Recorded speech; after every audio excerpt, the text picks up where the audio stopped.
Professor Alan Maryon-Davis, who was the past president of the UK Faculty of Public Health. Yes, indeed. Despite the name, there's nothing Welsh about me, I'm afraid. With us playing Fiji today, perhaps you want to be honorary Welsh. Honorary. There's no E in my Davis. Gives it away. Can I thank you for the paper you provided in advance of the session? Pleasure. We have some limited time, so if it's okay with yourself, we'll go straight to the questions. Yes. Start with Gwyn. Mr. Chair, good afternoon. Good afternoon.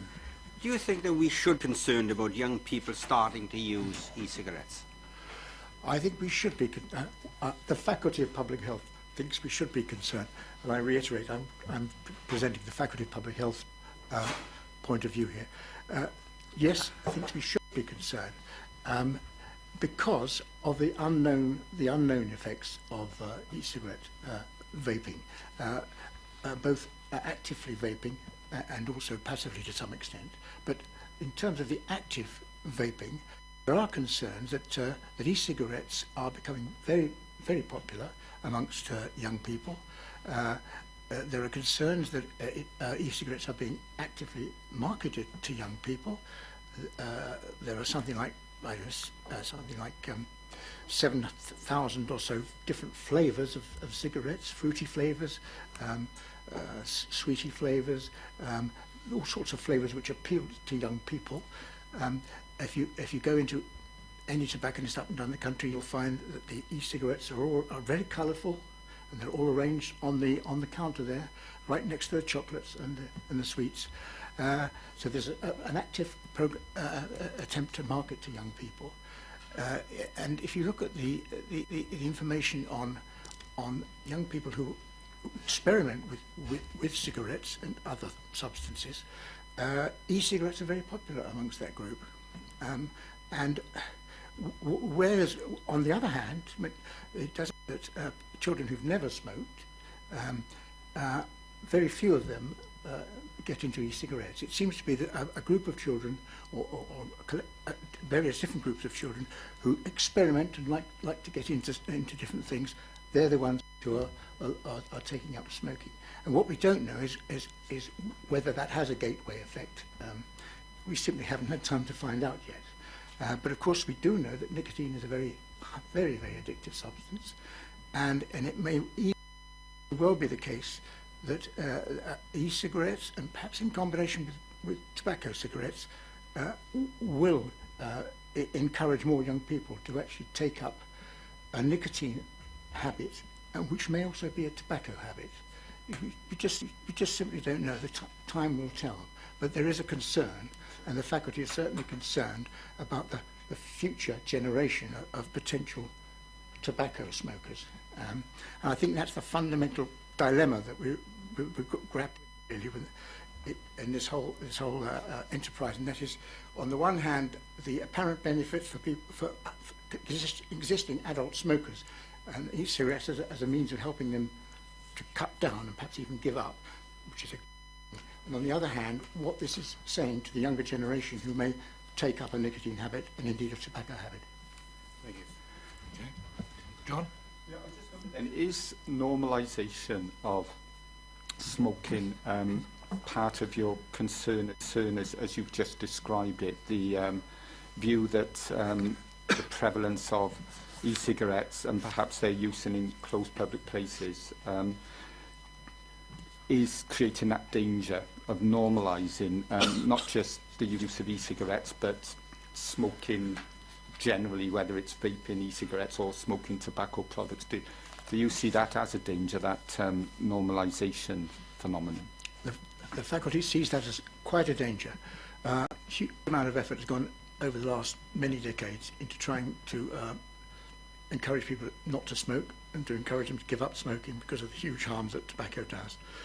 The worry is that a lot of that work will be undermined if it is perceived by people, particularly young people, that sitting down in an enclosed space producing smoke, but also invisible pollution within the atmosphere there, but especially that the habit of the appearance of smoking helps to normalise the notion of smoking and may undermine all the good work that's been done, or a lot of the good work that's been done. That is a concern. Again, we don't really have the evidence to say that that will happen. And that is a danger which is unfolding. We don't have that evidence, but there is a real concern that may be a problem, and it's something to be very much guarded against. So we're very much in favour of the proposal, because we see that as a very solid way of sending out a signal that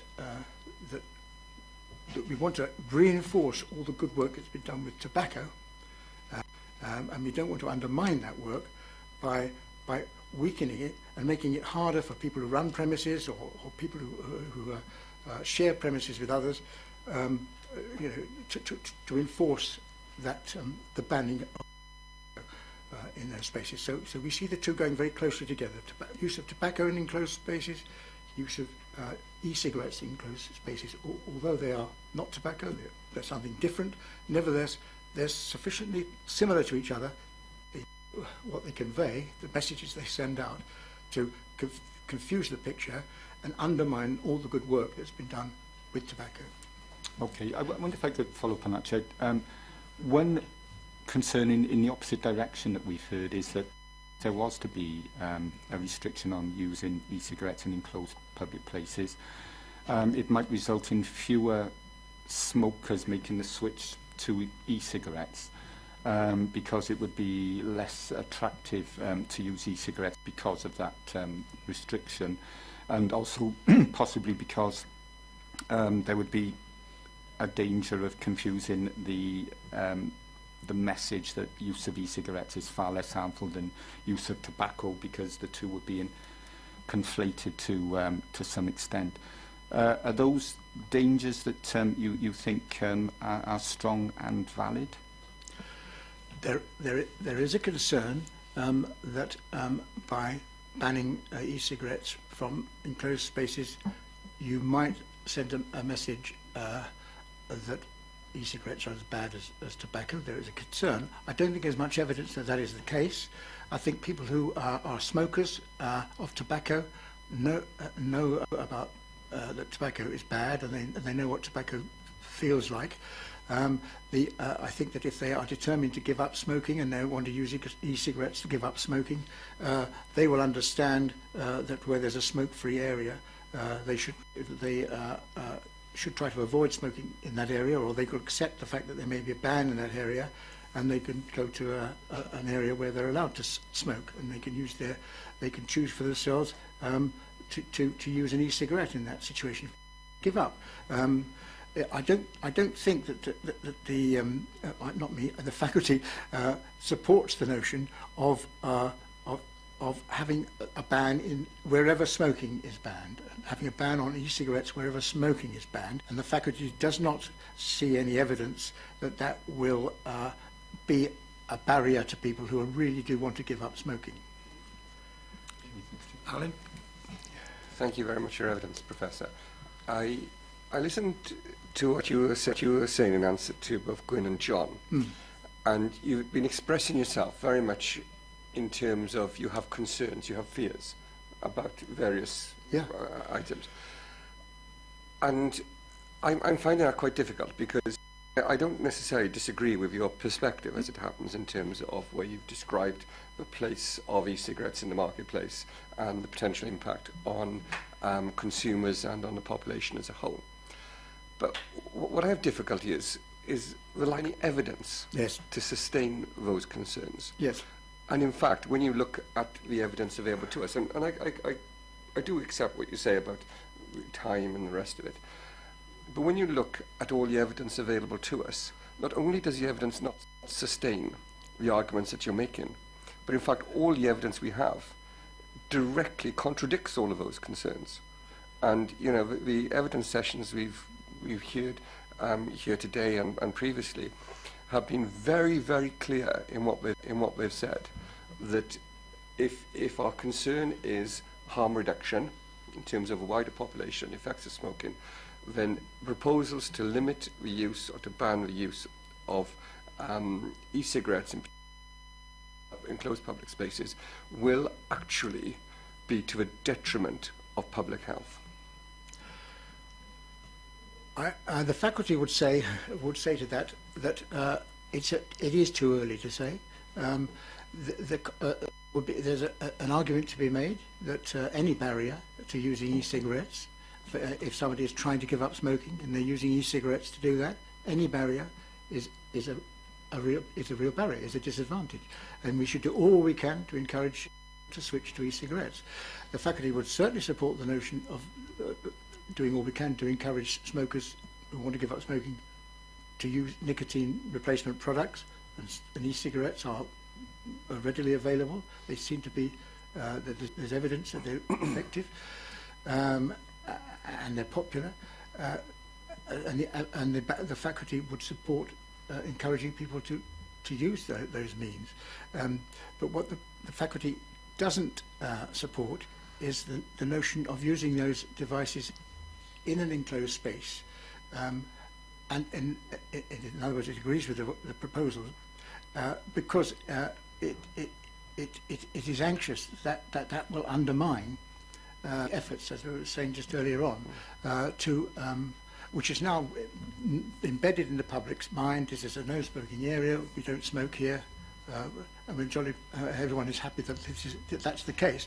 The worry is it would undermine that achievement. That's it, really. Yeah. But the evidence is the real evidence is not there. No, and the evidence to sustain that argument isn't there either.